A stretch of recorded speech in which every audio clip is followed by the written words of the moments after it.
Guys, good Friday morning. I'm Jerry Miller, and welcome to Real Talk with Keith Smith. Thank you kindly for joining us. We are live from downtown Charlottesville in the Macklin building, but we have an audience that's Central Virginia, Commonwealth, country, and worldwide. And today's program, Judah Wickauer and our director and I have been super pumped for, because we have Neil Williamson in the house, the king of content, the president of the Free Enterprise Forum.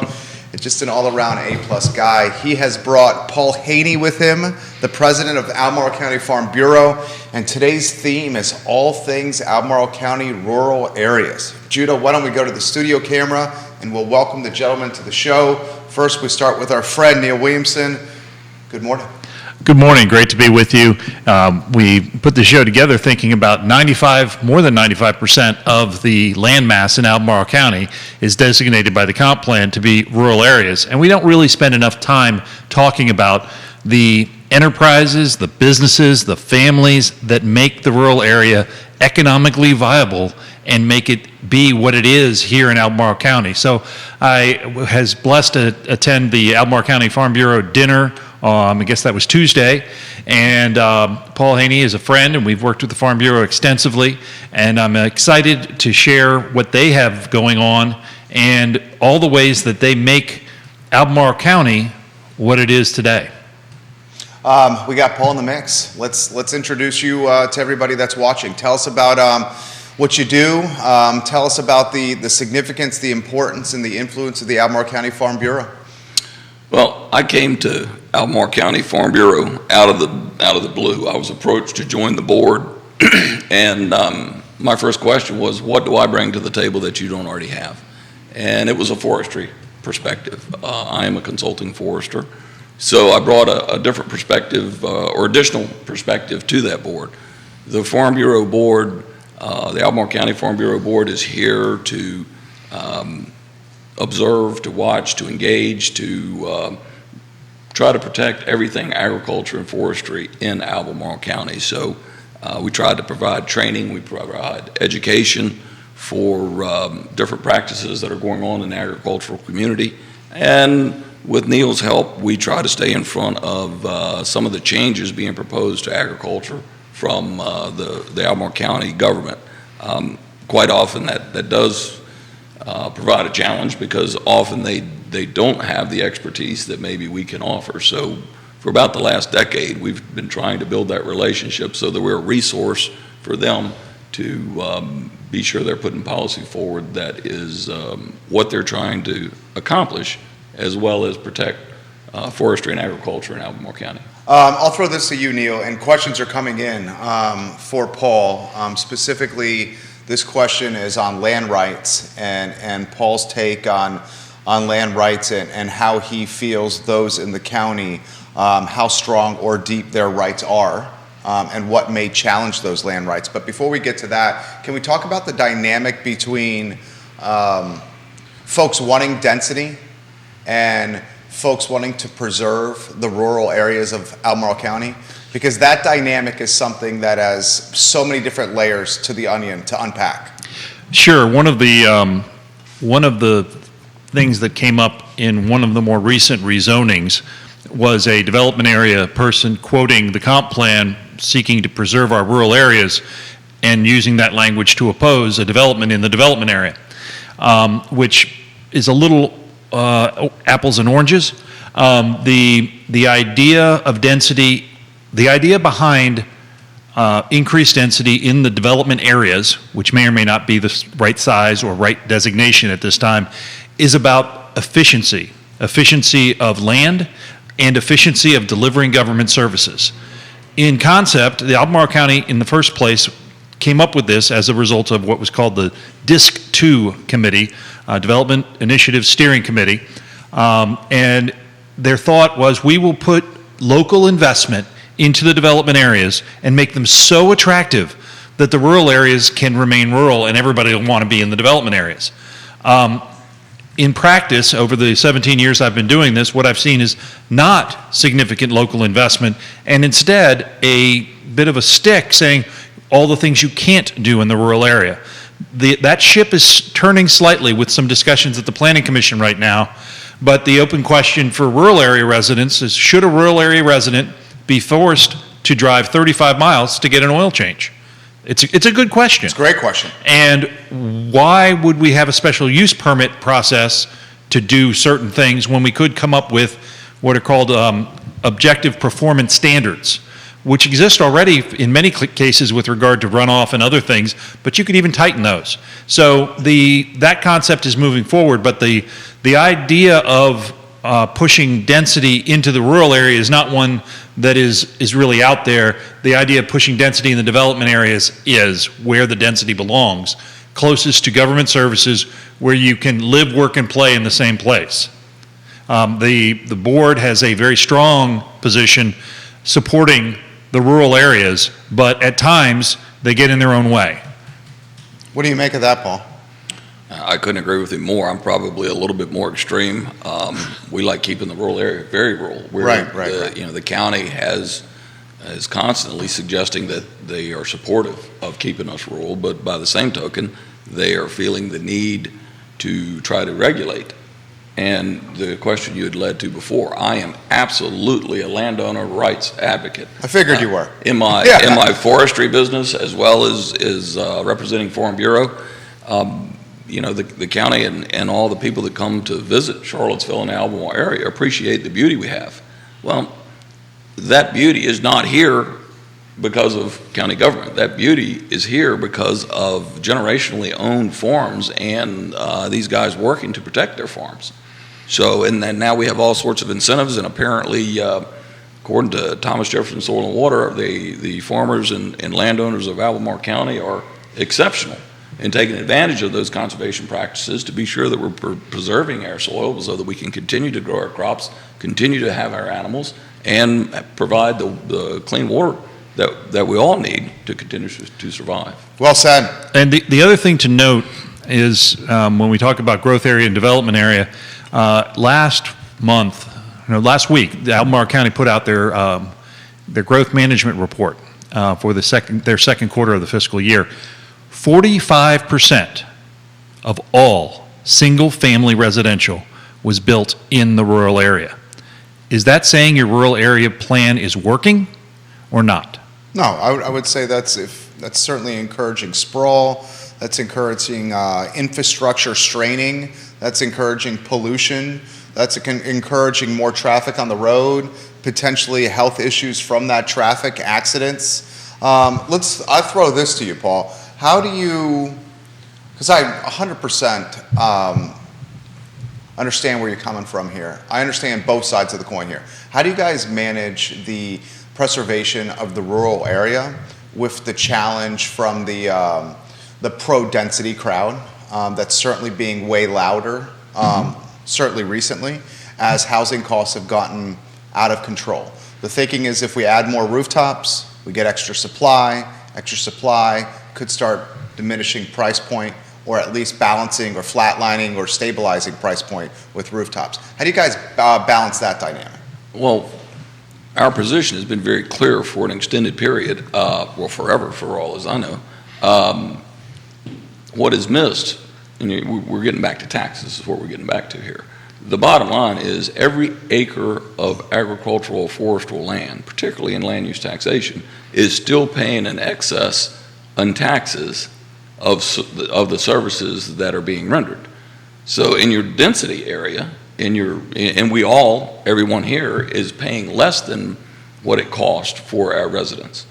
So it kind of supports, those that want to live in the dense area should be saying, let's have more land in land use that's not being developed, because you're actually making money on every acre. That's a very simplistic analysis, but that's kind of where I have to operate. Well, in 2013, I wrote a blog that's seen loads of attention called Cows Don't Go to School. Okay. Most localities have 60% of their budget is education. Most localities, it's almost exactly 60% in Albemarle. And land use taxation recognizes that the demand from that land is significantly less than the demand from a house. The other thing that people don't understand about land use taxation is that house, that farmhouse on the hill with the lawn around it, that house and that lawn pay full boat taxes. It's the land that's in production or in agriculture production or forestry production that is qualifies for land use taxation. Yeah, that's great stuff from both of you guys here. We'll get to some comments coming in here. Steve Harvey is going to have some things to say on this. We're fans of Steve Harvey on this program here, friend of the show. Why don't we talk about how the Farm Bureau has felt government has done with preserving land rights in the rural area, maybe over the last, let's try to quantify this by a short period of time, 5 or 10 years. I mean, you got Supervisor Malik that's been on the board for a number of terms. This is right up her alley. Diantha McKeel sat in your chair maybe 2 months ago and said there's no reason to expand the 5% developmental area if the 5% is not fully being utilized right now. I'm paraphrasing, but that was pretty much what you said right there in your chair.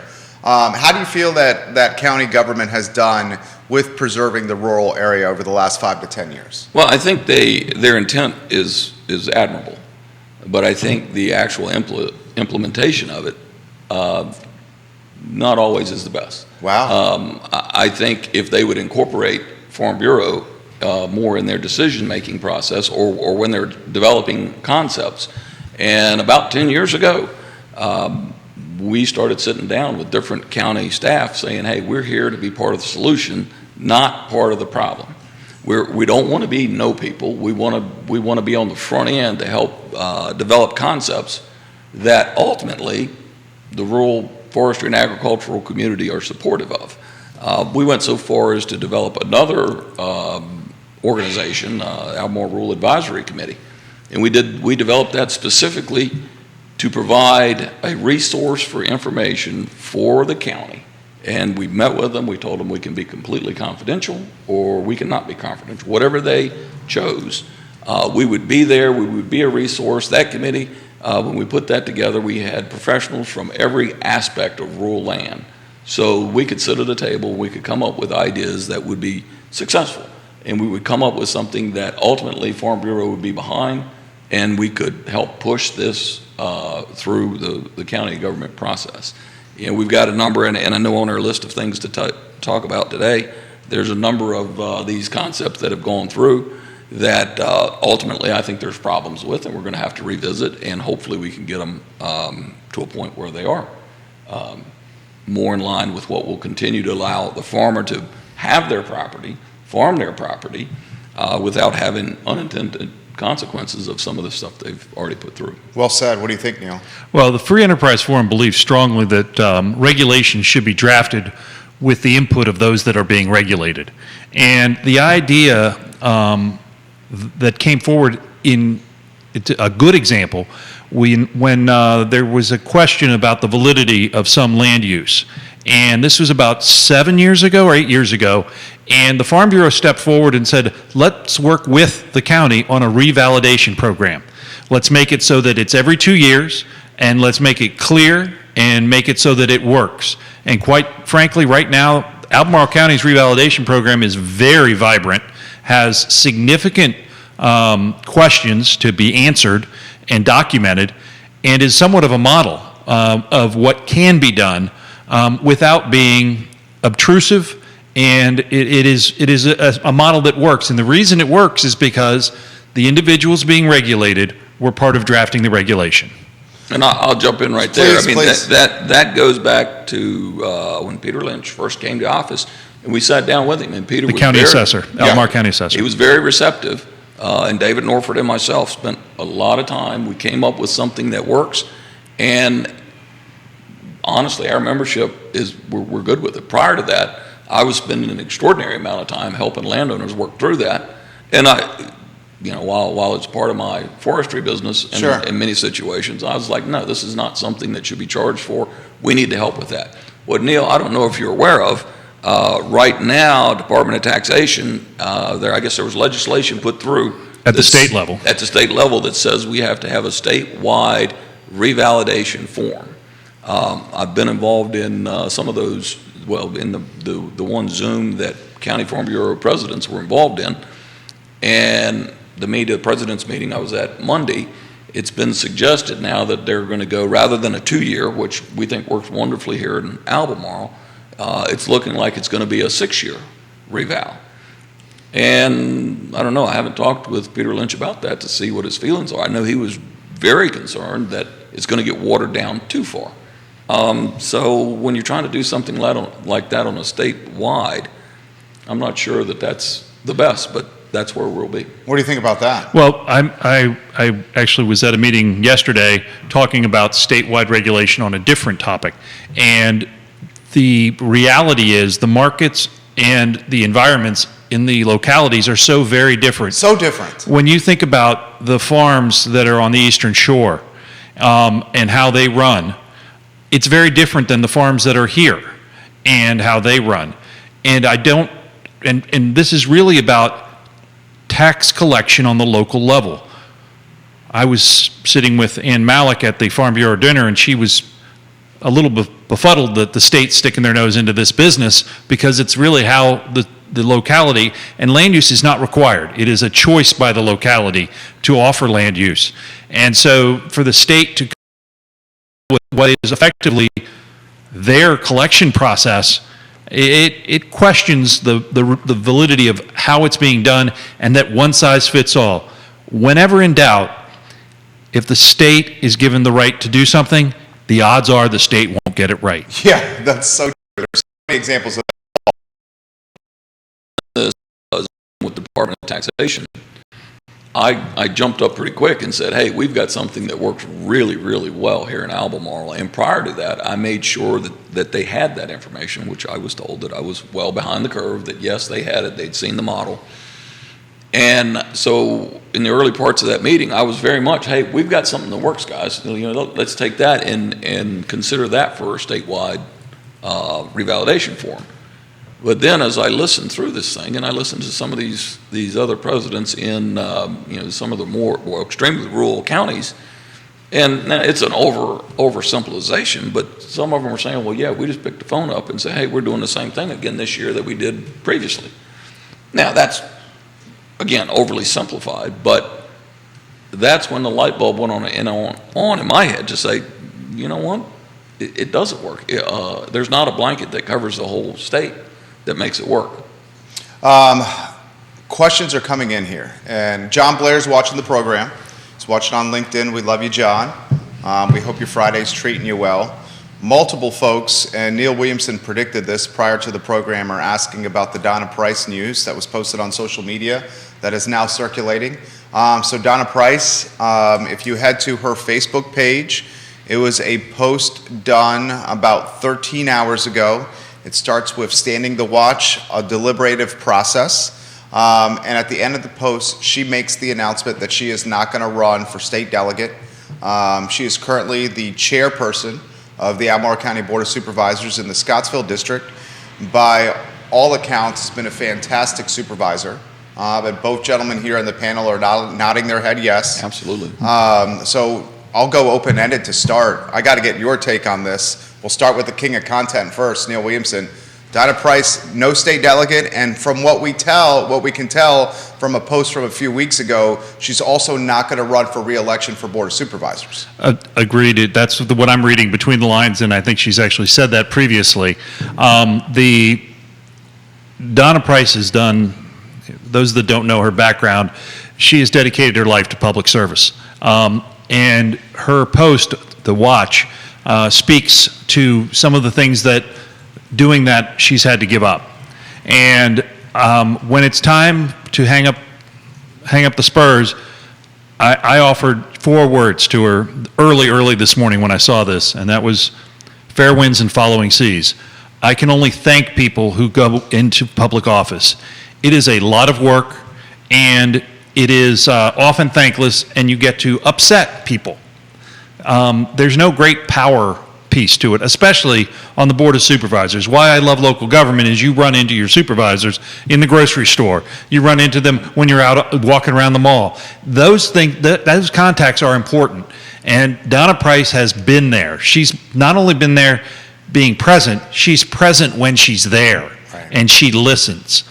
She doesn't agree with me all the time. She could get better at that, but who does? And wouldn't the world be a horrible place if everyone agreed? But we are able to disagree without being disagreeable, and see the other side. And that's missing in government. And if and when Donna leaves local government, I will miss that of Donna's persona and her time on the board. Very well said, Neil.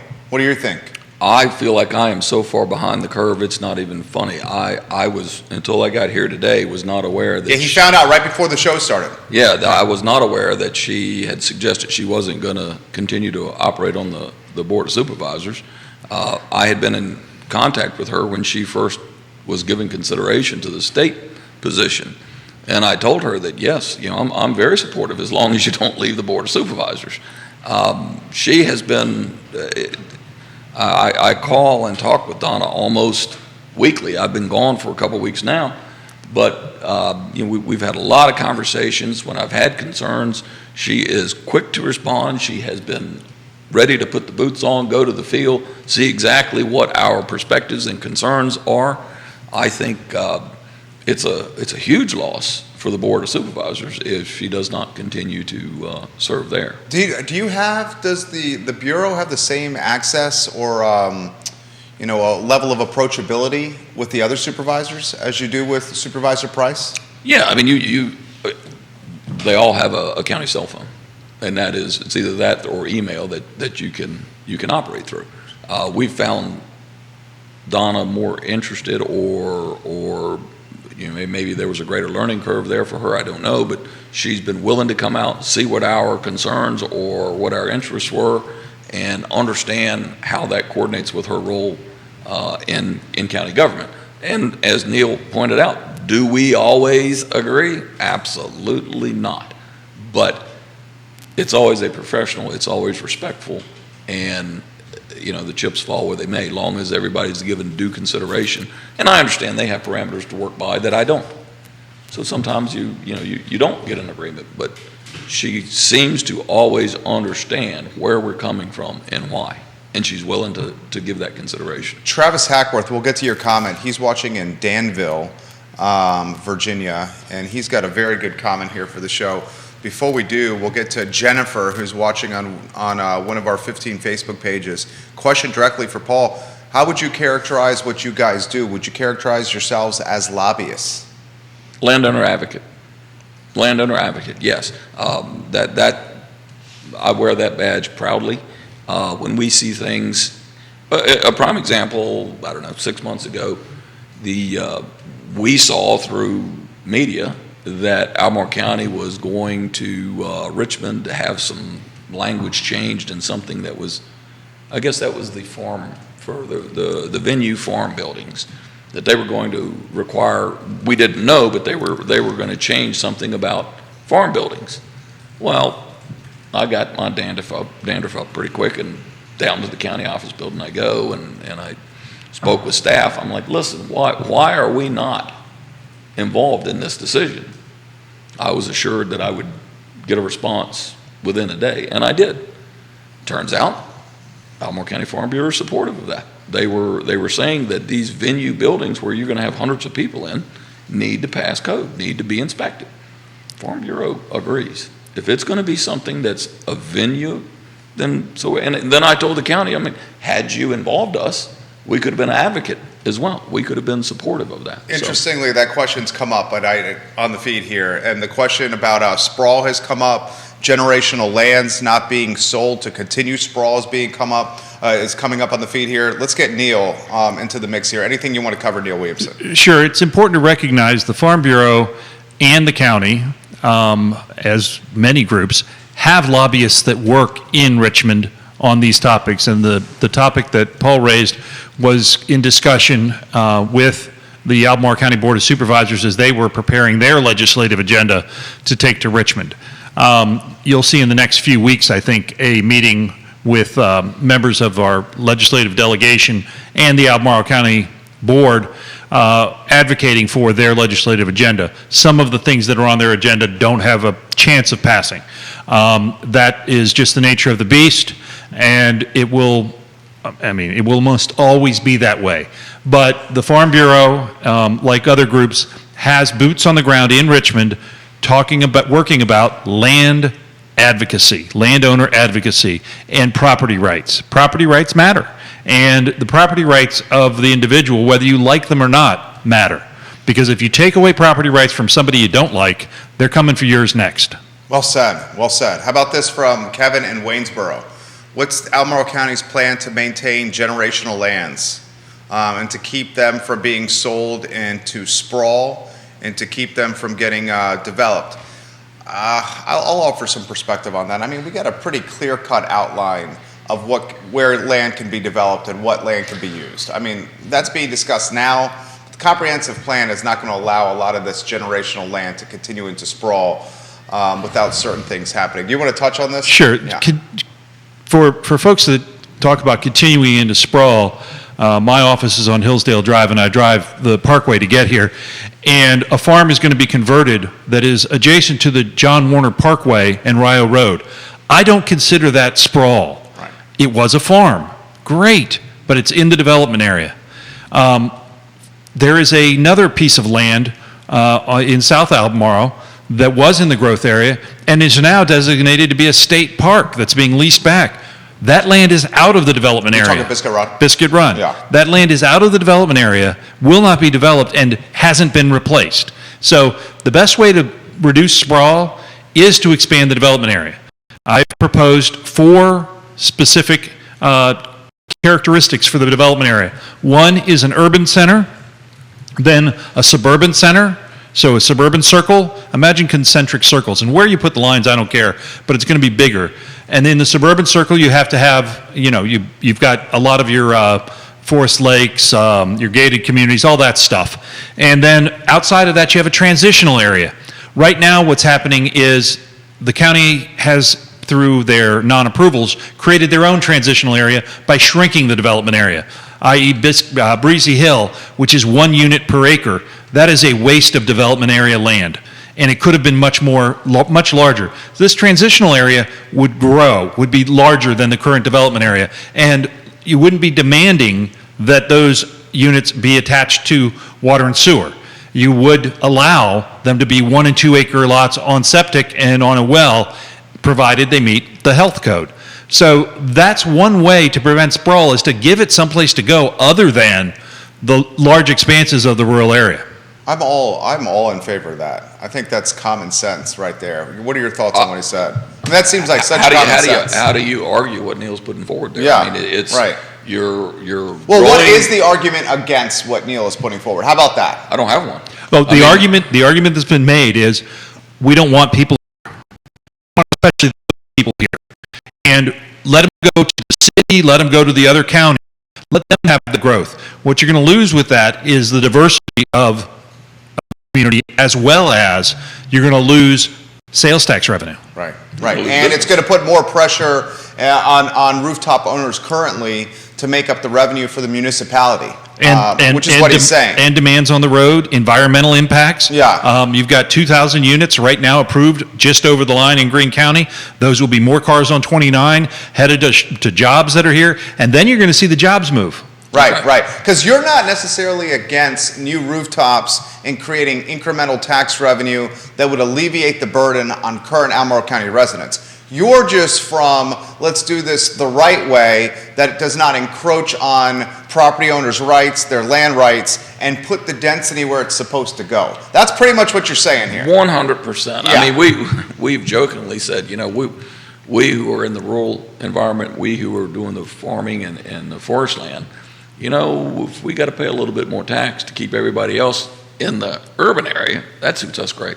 Yeah. Because then we don't have somebody complaining, we just put fertilizer down I like and you it guys. smells. Yeah. Or we're going to do something different on our farm that you may not like the way it looks because you built your house right up. Right, and my kids would tell you, when they were growing up, we would drive past Carol Morris's property on Route 33, and if he had just spread chicken litter on that field, I would roll the windows down and say, the smell of the country. This is a good question for Paul that's come in from one of the viewers. Jerry, can you ask, I called you Mr. Haney. Can you ask Mr. Haney his thoughts on the comprehensive plan as a governing document? That's way above my pay grade, honestly. Do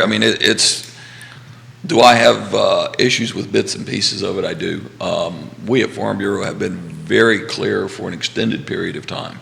We will stay in our lane. If it is forestry, if it's agriculture, and we've even expanded it ever so slightly, if it's rural, we're ready to talk about it.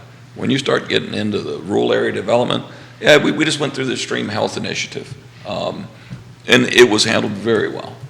Kim Biasioli was the Lead on that in Albemarle, yep. and she did an absolutely wonderful job. When we were asked to be involved in that, we ended up having 4 people. We put 4 Farm Bureau board members on that, and we were very clear from the beginning.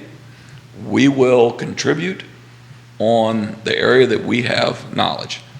We told her from the beginning, the rural area development, that's not us.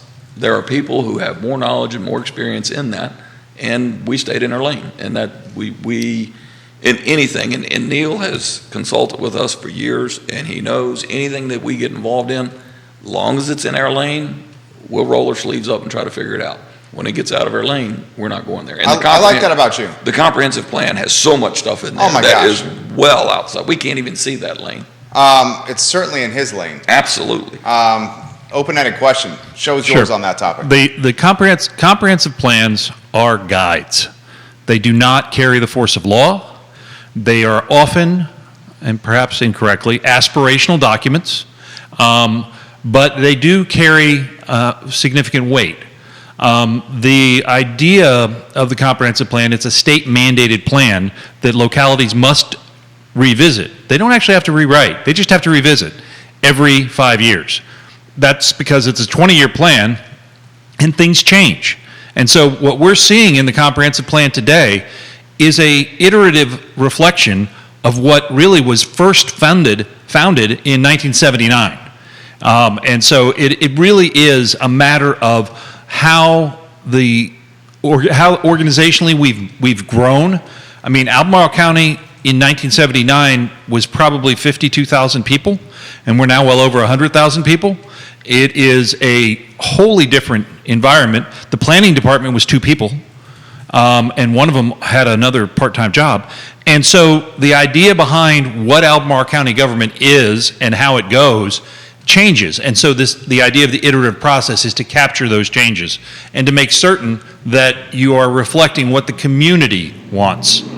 So the document now, how would you refresh it? I would, first off, put in these 4 areas, expand the area where you allow development to allow more houses, because I believe in more houses everywhere for everyone. And I believe there are other elements of it that can use refreshing. One of the challenges is the chapters are often developed in silos. So you have an environmental chapter that may call for X, Y, Z, but it goes completely in conflict to the rural areas chapter that is talking about the right to farm and the ability to farm and how to farm environmentally sensitive. One of the things that the Farm Bureau won't say is that people do get upset at times when there's fertilizer or something being put down. That stuff's expensive. People are like, oh, they're going to just spray it willy-nilly. No, it costs money. Right. They really want to spread it where it can do the work. And so while there are issues, and always every organization, every industry segment has bad actors, but in general, the best management practices in Albemarle are really quite good. Exceptional. What are your thoughts on that? We hear this all the time. Every time they want to start looking at water quality, you always hear TMDLs. And we've been involved, we can go all the way back to the what we coined as the rain tax, the stormwater utility. Steve Harvey's really going to jump in when you start talking rain tax. Right? Oh, Steve, I know Steve well, and he I know knows you do. where we've been involved. But even at that point, there was the proclamation that TMDLs was the Holy Grail. And the problem we had then and still have now is that's done all on computer models. Well, we, at the beginning of that committee, said, let's have some measurements. Let's go out, collect some. And there's some going on now, maybe not to the degree it needs to be, but we constantly hear that, and they want to talk about what's running off of agricultural lands. Well, the fact of the matter is, I think this year it's somewhere around $200 an acre to fertilize. And this board that I sit on, I promise you, not one of those guys has put one penny more down. Matter of fact, they've cut it short. Because you start doing the math on that, you start looking at, several hundred acres, you've gotten into some pretty serious money. Sure. So, yeah, we do constantly hear that. There are no greater water quality advocates than are the farmers, because we have to have that soil in order to be productive, to be successful. P.J. O'Rourke once quoted, he once wrote that, the farmers are going to take care of the soil because it's kind of like the ice cream man plugging in the freezer. Right. Very well said. Neil Williamson. Let's go to Danville. We have Travis Hackworth watching in Danville, Virginia. Says, Virginia, this Commonwealth is so very different from end to end. I live in the Danville, Pennsylvania County area. We're the largest county in the Commonwealth with the largest number of farms per square mile. You could not make that work in Eastern Shore or elsewhere. Everything in Virginia from a geography, topography standpoint is very different, which is to Paul's point. Travis makes that point right there. So you've done a phenomenal job adapting to the questions from the viewers and listeners. We've touched on some stuff from the overall theme on the show. We'll get back to the theme. Can we go one more question for you? Sure. With the gentleman from Pennsylvania, it's interesting that we get a call from him, because when I was in the Department of Taxation Zoom, the individual that opened my eyes most clearly that a blanket revalidation form really doesn't work was the president of Farm Bureau, Pennsylvania Farm Bureau. Really? As I was listening to him, he was the one, and I'm like, okay, we've got something that works really well here for us, but it's not going to work. One size does not fit all. Does not fit all in the Commonwealth. So Travis, pass that on to the president of Farm Bureau, Pennsylvania County. He will likely enjoy hearing those kind words from Paul. Another viewer has this question. Neil brings up Biscuit Run. Did the Farm Bureau have anything to do with Biscuit Run some 10 years ago when Hunter Craig was trying to do that development? It's a great question. Sure, it's a great question. Yeah. And again, once you start down the road of development, we're out. You're out. Understood. That's not their lane, and the Free Enterprise Forum does not take positions on projects. Right. We were very involved in watching. I will say that in the scuttlebutt section, there was many folks that said at the time, because it was the time of great unpleasantness, that the proffers that were agreed to build the development were impossible to meet, and this created a relief valve. Now, that's not necessarily golden rule stuff, but it has certainly been discussed that they set the bar way high, and of course, once that's set, the board started to have conversations with folks back when you could have conversations about proffers. Sure. Saying, well, Biscuit Run did it. Mm-hmm. Well, and now look, you got a park. So 1,200 acres is out of your growth area. How are you going to replace that? Haven't heard. Crickets. Right, crickets. When Neil Williamson comes on the show, the comments come in fast and furious. You got a comment about the Greene County Board of Supervisors getting hit with the civil lawsuit over the glamping special use permit. So we may need to get a take from Neil on that. We got a question on proffers for the panel here, on how the county has utilized proffers the right and wrong ways for the panel. Do you want to touch on that at all? Do we? When we go to the feed, the stuff gets pretty high level. I guess, again, I'm a little more old school. Why don't we just do what needs to be done? Why are we buying one another off or adding excess costs? If you're trying to do something right, do it. So the buy somebody off reference is the developer putting the money into the slush fund to get away from doing certain things. Is that the illusion? You're complicating what the focus is. Yeah. Do you want to? I will recommend folks go on the freeenterpriseforum.org website, go to reports, and there's a whole a white paper on rezonings and proffers and how they don't work. There are 3 case studies to tell you how much it's added to the cost of housing. The idea behind it, proffers and folks that are proponents of high proffers, is, well, we're sticking it to the developer. The reality is, it's the landowner that loses in the end. Right. Because the land is only worth as much as you can get for it for what options you get done. Oftentimes, the land isn't actually purchased by the developer when they go forward with the rezoning. Right. It's the developer has an option on it. If they get the density they want, they may buy it, and if they don't, they won't. And it's the landowner, the longtime landowner, that gets hurt. Do you want to offer perspective on the Greene County Board of Supervisors? Sure. And the glamping special use permit? The glamp. Set the stage Sure, first. sure. Yeah. Greene County, let's go back 8 weeks, 10 weeks. Greene County received a proposal for glamping, which was over off of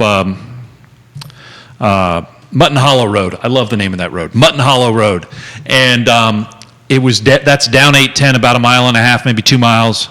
And it was deemed by that proposal was deemed not to be approved by the board. The proponent of that proposal looked around, met with some folks, found another piece of land that was that is not adjacent to, but it's right across US 33 from the schools complex at the intersection of Selt Road and US 33. There's actually a little buffer area that the schools own, and then there's this piece of land. And they ended up getting an approval for, it would allow, I think it was 62 by right houses that could be built there. And instead, this person opted for a special use permit to allow what's called glamping, which is, I'm told, glamorous camping. That's right. And they would have accessory uses, such as having a swimming pool like a campground would have, and a small restaurant so that the folks who could eat there. This was a tourism idea as well. The folks that come there, as I mentioned about schools, 60% of your budget, they don't bring school children. They bring their children, but they don't bring school children. Right. And so there's a positive economic benefit. They bring their money to the and county. leave. Then they leave. Then they leave. Yeah, right. But they also bring traffic. That first location that was discussed was a little bit more remote, and the traffic was a big issue for Greene County. That traffic is, if you're just less than a half mile off of US 33, which is a 4-lane highway, which was designed to handle that kind of traffic, the traffic was mitigated. I believe it was a 4-1 vote or a 5-0 vote, I don't remember, in favor of that. Now, adjacent property owners don't believe that the county followed the procedures and have filed a lawsuit. They are hoping to have a stay, a stop work order, basically, while this moves forward.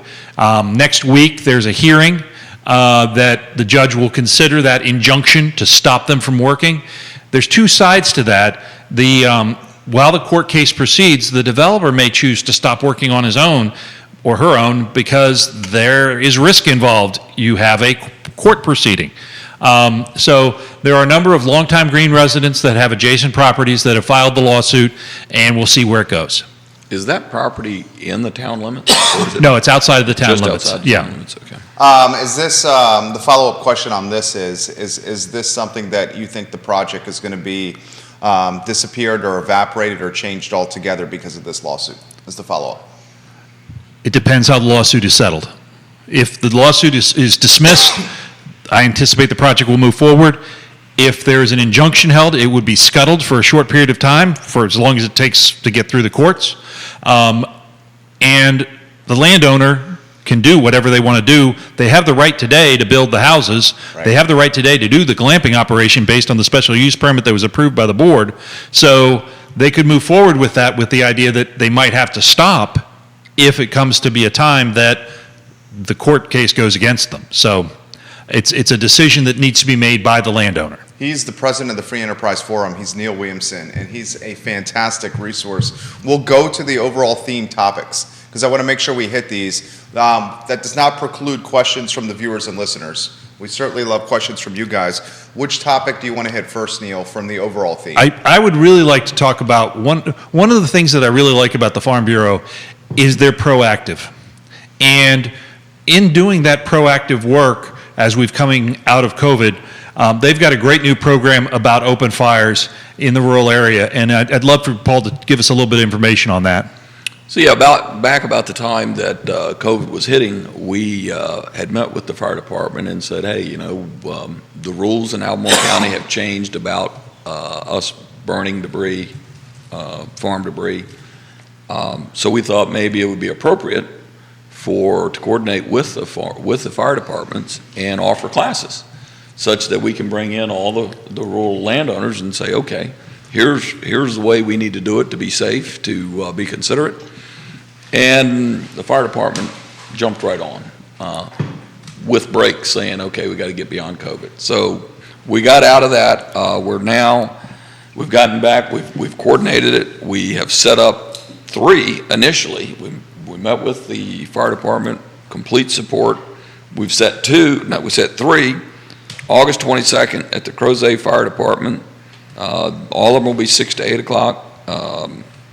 On September 26th, we'll have one at Stony Point Fire Department. November 7th, we'll have one at North Garden Fire Department. And as a result of that, of us announcing those, East Rivanna Fire Department called me up and says, hey, we want to do one here too. So on January 9th in 2023, we'll do another one there. We're doing everything we can. We're marketing to our full membership. I think Neil's helping us out. I've asked the fire department to reach out to everyone they can.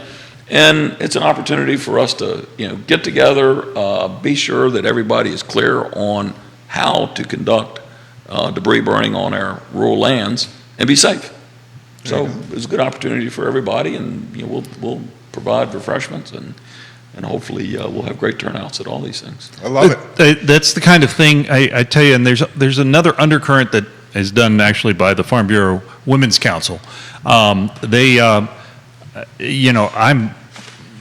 My kids are blessed to have farms right next to us, near us, and we actually were at the livestock show up in Greene last weekend, and looking at the sheeps and the hens and the rest, and it was good stuff. And the Albemarle County Fair was last weekend as well.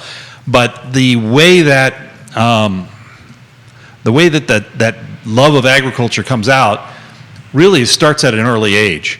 And the women of the Farm Bureau have an impact on that in our local schools. Do you want to talk about that, Paul? Well, yes, the women are the ones, as in most everything, they're the ones that keep us straight and narrow.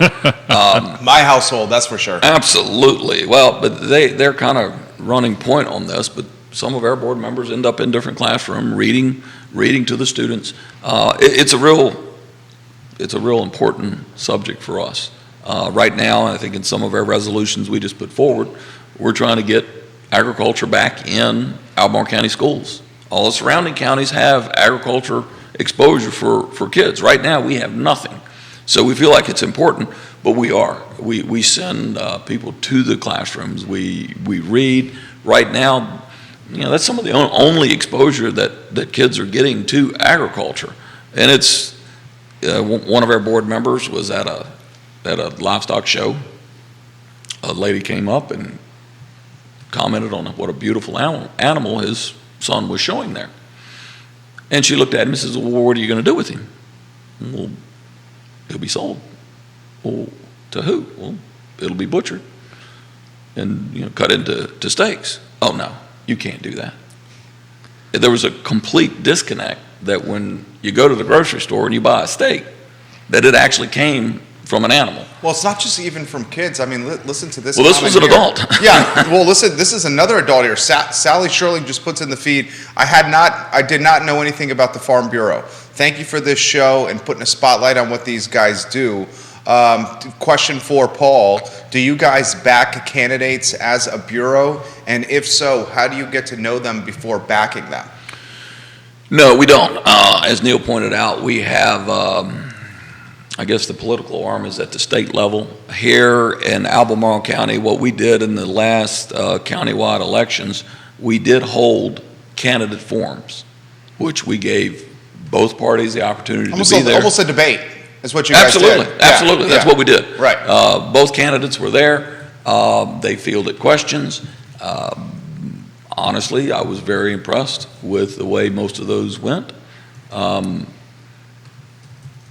You don't always get what you think you're going to get, but it was very eye-opening for us, and I think we will continue to do that because getting people out to vote it's challenging. Has been an extraordinary challenge. Yeah. So we just felt like if we can contribute to that, if we can give people, we did it on different people's farms, or I think we did one at the firehouse in Crozet. We did one down here on Route 20, a little different setting. Some of them got a little cold, some of them may have been a little wet. But it was a real opportunity with no bias on their part, because we will not do that. We're providing the opportunity for education for people to understand the candidates, and it's our intention to continue to offer that opportunity. Has it frustrated you, and I know it's frustrated the king of content, Neil Williamson, that so many of these elections are unchallenged elections? It's one person running. I mean, take what just happened. We had Supervisor Andrews, Supervisor Galloway, and Supervisor McKeel all run unopposed. Yes. I mean, how do you feel? You have a take on that? I do, and I thank all of them for running, because yes, would it be great if we had other people to offer perspectives and challenge that? 100%. It's frustrating. Neil and I have had this conversation many times. But I can't throw the stone. I live in a glass house. Because if you came to me and said, hey, we want you to do that, You'd say no. there's no chance. Yeah, it's a thankless job. One, I don't know where they come up with the time. I mean, it is a tremendous sacrifice of time. And regardless of whether you agree or disagree with them politically or the decisions they make, you got to respect the time that they're willing to put in. Well said. Half the community dislikes you. The other half doesn't even care about you. You're working your tail off, and you're doing it for $17,000 a year. Right. I mean, people aren't doing this to get rich or to win popularity contests. They're doing it because they care about Albemarle County. Right. No one has ever run for any elected race in any county with the idea of, I'm going to run to destroy this community. Right. That's not what drives candidates. That being said, there are lots of different ways to improve the community that may have unintended consequences that they haven't thought through. And we as a nonpartisan also hold candidate interviews and provide opportunities for candidates to, we put interviews on the blog and other things to focus their energies on the questions that we consider important questions. Sure. But we do not take positions on candidates. I would be remiss if I didn't say that Paul won't toot his own horn and suggest the Farm Bureau, all of their board members, including the president, are volunteer positions. Right.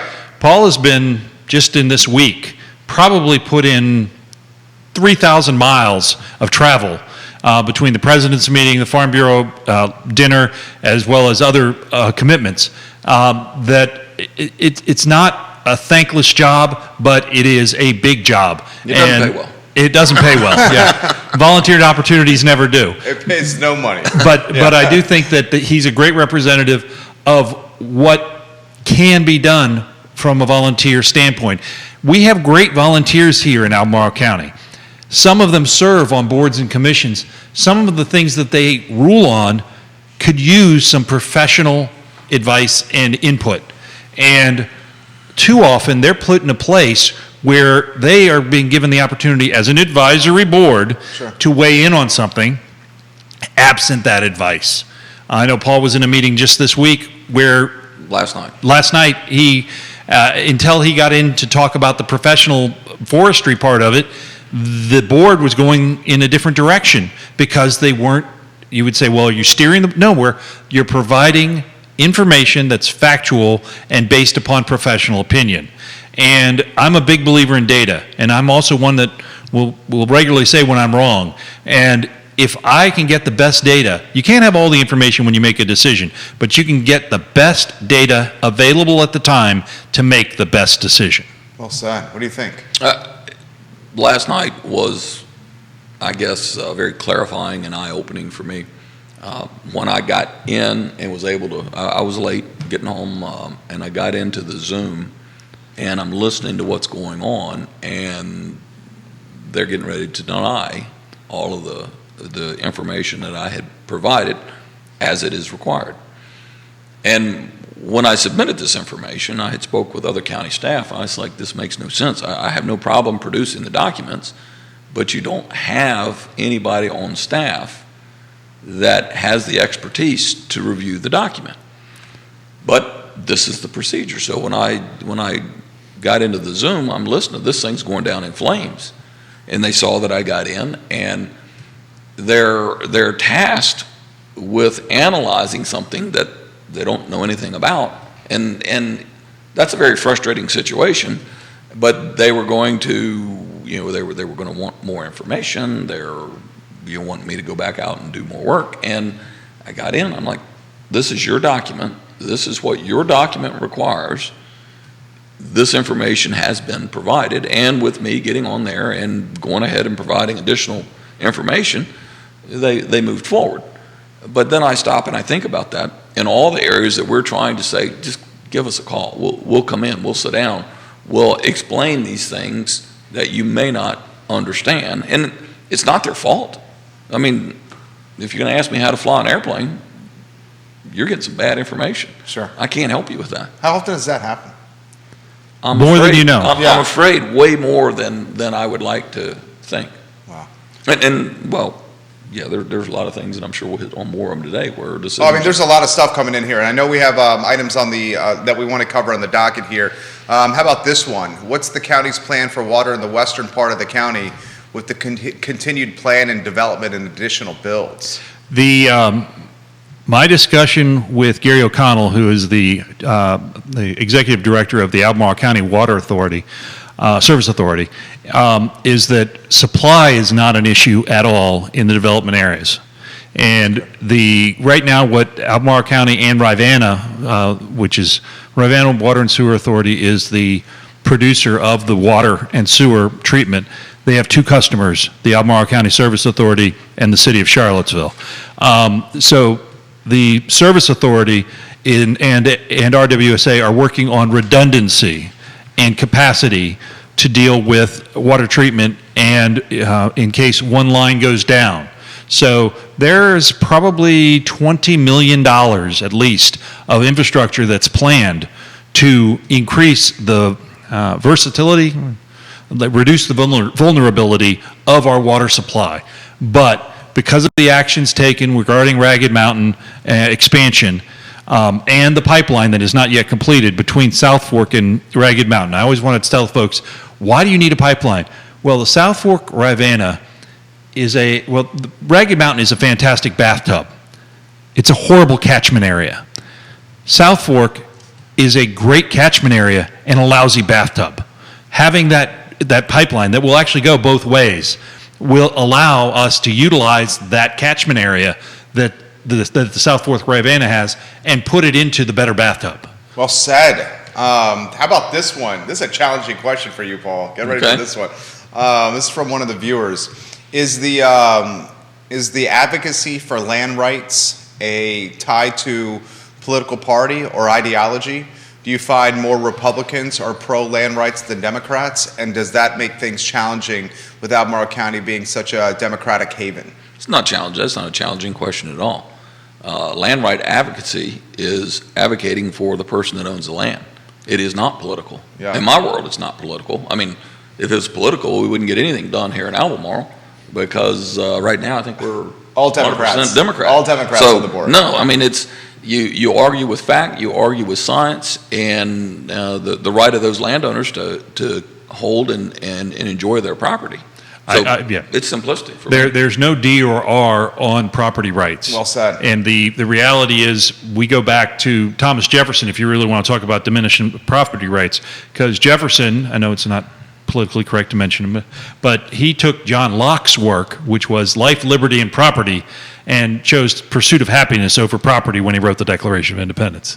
What do you think of Jefferson? Not politically cool to mention Jefferson. I know we don't have to go down that road. We don't have to go down that road. You're going out of the lane, Jerry. I know. I knew Paul was going to. I will say that I still believe we learn from history rather than hide from history. I knew this would be a hot button with Paul. Let's highlight the Rob Harrison Award. Rob Harrison, one of our board members. We are honored again that Rob was just recently awarded the prestigious 21 Grand Basin Award for the James River Watershed.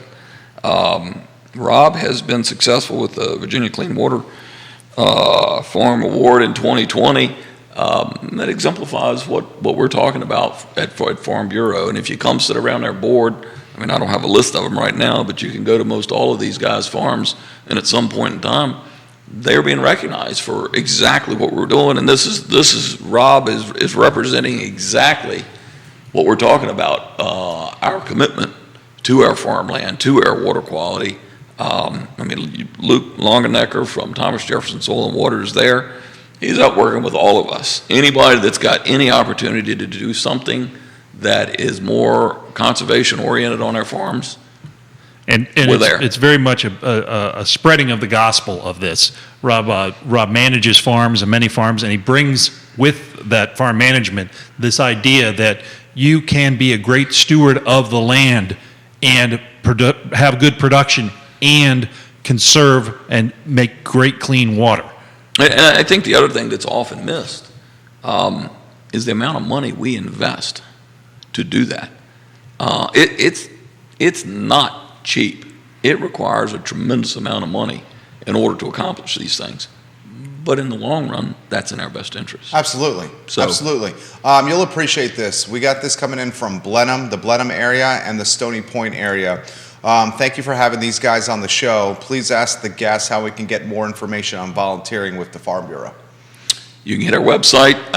You can go by the office, right where our office is, right in behind, kind of where the putt-putt is, or the used to be the Verizon store. I think it's what CVS now. Yeah. So right there on Putt Putt Lane. Yeah, just go to our website. A membership does not require insurance. It's $40 a year, and if you look at it, all the member benefits, you will. Now you make your money back. You will make money. Yeah, you make like money. Ford alone. I think it's $500 off if you buy a Ford truck. I've been a member for 10 years. I pay my $40 every year, and I'm money way ahead. And that's about the only benefit that I really use as far as cashing in on it. But it's a great organization. You know, our commitment is clear, and we need all the members we have. Over the last 10 years, the county's starting to recognize that we are representing near 2,000 people in this county. Wow. So I think they're starting to recognize. The other thing, and I pulled this information some years ago. The Weldon Cooper had done a report in 2017, I think it was.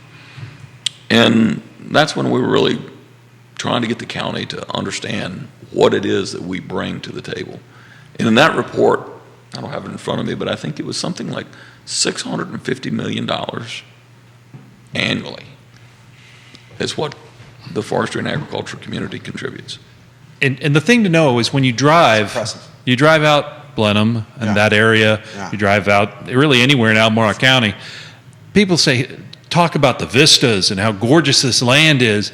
And as Paul said, that's not because it's parkland. It's not being managed by the county. Those are viable lands. And there is this thing called harvest.